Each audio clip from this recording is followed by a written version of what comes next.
ఈ త్రిపుర సుందరి ఎవరివిడా అంటే బాలా త్రిపుర సుందరి.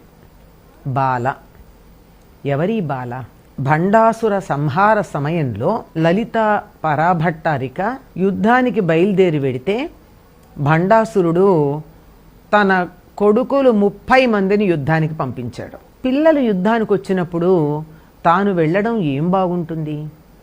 అందువల్ల లలితాదేవి తన నుండి ఒక బాలని ఆవిర్భవింపచేసింది. అంటే 10 ఏళ్లలోపు పిల్లల్ని బాల అనే పదంతో వాడతాం మనం. ఆ బాల వెళ్ళి 30 మంది ఆ భండాసురుడి కుమారులను సంహరించింది. ఆవిడ పేరు బాల. బాల అంటే చిన్న పిల్లగా ఉన్నది.